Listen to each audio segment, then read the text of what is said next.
Everyone, welcome to Amma's magic pot. ಇವತ್ತು vegetable pulao ಮಾಡ್ಕೊಳ್ಳೋದು ನೋಡ್ಕೊಳ್ಳೋಣ. ಲಾಸ್ಟ್ ಟೈಮ್ ವೆಜಿಟೇಬಲ್ ಪಲಾವ್ ರುಬ್ಬಿರ ಮಾಡಿದೆ. ಇವತ್ತು ರುಬ್ಬಿ ಮಾಡ್ತಾ ಇದ್ದೀನಿ. ಅದಕ್ಕೆ ಇಂಗ್ರೀಡಿಯೆಂಟ್ಸು: ಒಂದು ದಪ್ಪ ಈರುಳ್ಳಿ, ಮೆಣಸಿನ್ಕಾಯಿ ಒಂದು 5-6, ಒಂದು 6-7 ಬೆಳ್ಳುಳ್ಳಿ, 1 ಇಂಚು ಶುಂಠಿ. ಇದನ್ನು ಫ್ರೈ ಮಾಡ್ಕೊಳ್ಳೋಕ್ಕೆ ಹಾಕ್ಕೊಳ್ತಾ ಇದ್ದೀನಿ.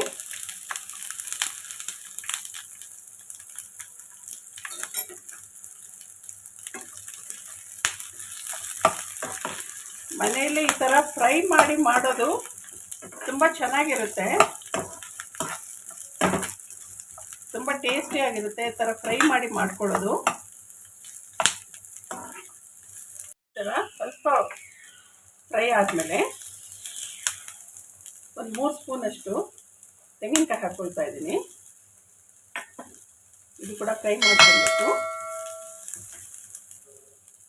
ಇದರ ಜೊತೆಗೆ 1 ಹಿಡಿ ಪುದೀನ, 1 ಹಿಡಿ ಕೊತ್ತಂಬರಿ ಹಾಕ್ಕೊಳ್ತಾ ಇದ್ದೀನಿ.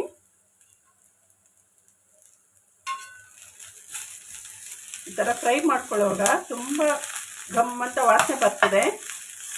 ಅವಾಗ ಪಲಾವು ತುಂಬ ಚೆನ್ನಾಗಿರುತ್ತೆ, ರುಚಿಯಾಗಿರುತ್ತೆ ತಿನ್ನೋದಕ್ಕೆ.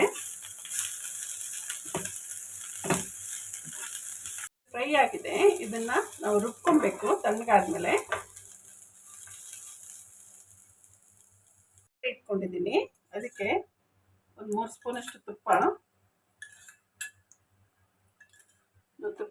ಇಲ್ಲ ಅಂದರೆ ಎಣ್ಣೆನೆಲ್ಲ ಮಾತ್ರ ಮಾಡ್ಕೊಬೋದು. ತುಪ್ಪ ಹಾಕಿದ್ರೆ ಫ್ಲೇವರ್ ತುಂಬ ಚೆನ್ನಾಗಿ ಬರುತ್ತೆ. ಒಂದು 3 ಸ್ಪೂನಷ್ಟು ಎಣ್ಣೆ ಹಾಕ್ಕೊಂಡಿದ್ದೀನಿ. ಅದಕ್ಕೆ ನೋಡಿ, ಈ ಥರ ಪಲಾವ್ ಸಾಮಾನುಗಳೆಲ್ಲ ಹಾಕ್ಕೊಬೇಕು.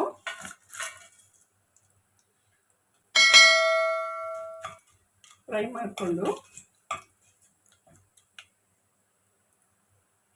ಇದಕ್ಕೆ ನಾನು ತರಕಾರಿ ಹಾಕ್ಕೊಳ್ತಾ ಇದ್ದೀನಿ. ಬೀನ್ಸು, ಕ್ಯಾರೆಟು, ಗೆಡ್ಡೆಕೋಸು ಹಾಕ್ಕೊಳ್ತಾ ಇದ್ದೀನಿ. ನಿಮಗೆ ಇನ್ನೂ ಬೇಕು, ತರಕಾರಿ ಬೇರೆ ಬೇಕು ಅಂದರೆ ಹಾಕ್ಕೊಬೋದು. ನೀವು ಕುಕ್ಕರಲ್ಲಿ ಬೇಕು ಅಂದರೆ ಕುಕ್ಕರ್ನಲ್ಲಿ ಮಾಡ್ಕೊಬೋದು. ಅಂದರೆ ನೀರು ಕಡಿಮೆ ಹಾಕ್ಕೊಂಡು ಮಾಡ್ಕೊಬೇಕು. ಪಾತ್ರೆಯಲ್ಲಾದರೆ ನಾವು ಎಷ್ಟು ನೋಡಿಕೊಂಡು ಹಾಕ್ಕೊಬೋದು ನಾವು. ಇದು ಒಂದು 2 ನಿಮಿಷ ತರಕಾರಿ ಎಲ್ಲ ಬೇಯಲಿ. 2 ನಿಮಿಷ ಬೆಂದಿದೆ ತರಕಾರಿ ಎಲ್ಲ. ಅದಕ್ಕೆ ಇವಾಗ ಒಂದು ಚಿಕ್ಕ ಟೊಮೆಟೊ ಹಾಕ್ಕೊಳ್ತಾ ಇದ್ದೀನಿ. ಟೊಮೆಟೊ ಸ್ವಲ್ಪ ಬೇಯಕ್ಕೆ ಉಪ್ಪು ಹಾಕ್ಕೊಳ್ತಾ ಇದ್ದೀನಿ ಸ್ವಲ್ಪ. ಇದು 1 ನಿಮಿಷ ಟೊಮೆಟೊ ಬೇಯಿಕೊಳ್ಳಿ. ನಾವು ಮಸಾಲ ಈ ಥರ ರುಬ್ಕೊಂಡಿದ್ದೀವಿ. ತುಂಬ ತರಕಾರಿಯಾಗಿ ರುಬ್ಬಾರ್ದು, ಈ ಥರ ರುಬ್ಕೊಳ್ಬೇಕು. ಇದನ್ನು ಇದರಲ್ಲಿ ಹಾಕ್ಕೊಳ್ಳೋಣ.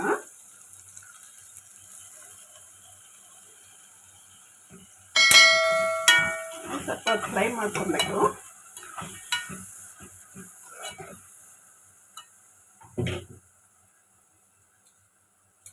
ಇದಕ್ಕೆ 2 ಸ್ಪೂನಷ್ಟು ಮೊಸರು ಹಾಕ್ಕೊಳ್ಳಿ, ಚೆನ್ನಾಗಿರ್ತದೆ. ನಾನು 1 ಚಿಕ್ಕ ಟೊಮೆಟೊ ಹಾಕ್ಕೊಂಡಿದ್ದೆ. ನೀವು ಮೊಸರು ಬೇಡ ಅಂದರೆ 2 ಟೊಮೆಟೊ ಹಾಕ್ಕೊಳ್ಳಿ. ನಾನು ಮೊಸರು ಹಾಕಿ ಮಾಡ್ತಾ ಇದ್ದೀನಿ, ತುಂಬ ಚೆನ್ನಾಗಿರುತ್ತೆ.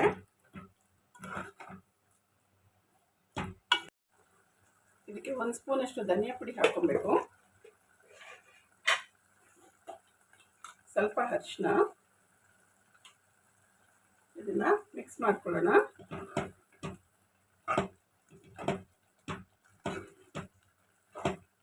ನಾನು ಈ ಗ್ಲಾಸ್ನಲ್ಲಿ 1 ಗ್ಲಾಸ್ ಅಷ್ಟು ಅಕ್ಕಿ ಹಾಕ್ಕೊಂಡಿದ್ದೀನಿ, ಬಾಸ್ಮತಿ ರೈಸು. ಇದಕ್ಕೆ 1/4 ಲೋಟ ಅಷ್ಟು ನೀರು ಹಾಕ್ಕೊಳ್ಳೋಣ.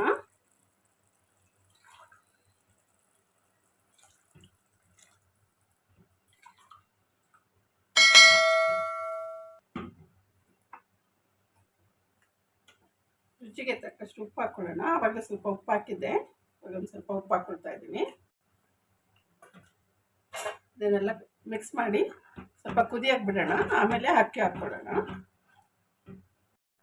ನೀರು ಕುದೀತಾ ಇದೆ, ಇದಕ್ಕೆ ಅಕ್ಕಿ ಹಾಕ್ಕೊಳ್ಳೋಣ. ನಾನು 20 ನಿಮಿಷದ ಮುಂಚೆನೇ ಅಕ್ಕಿ ತೊಳೆದಿಟ್ಕೊಂಡಿದ್ದೆ, ಅದನ್ನು ಹಾಕ್ಕೊಳ್ತಾ ಇದ್ದೀನಿ. ಇದೊಂದು ಸಲ ಕಲಿಸ್ಬಿಟ್ಟು ಲಿಡ್ ಮುಚ್ಚಿಬಿಟ್ಟು 1-2 ನಿಮಿಷ ಆದಮೇಲೆ ತೆಗೆದು ನೋಡೋಣ. ಕಲಿಸಿ ನೋಡೋಣ ಯಾವ ಥರ ಬಂದಿದೆ ಅಂತ. ನೋಡಿ, ಉದ್ರಾಗೆ ಎಷ್ಟು ಚೆನ್ನಾಗಿ ಬಂದಿದೆ.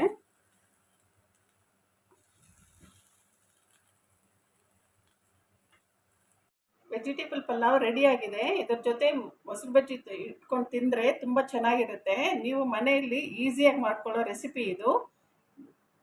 ಮನೇಲಿ ಮಾಡಿ ಕಮೆಂಟ್ನಲ್ಲಿ ತಿಳಿಸಿ ಹೇಗೆ ಬಂದಿದೆ ಅಂತ.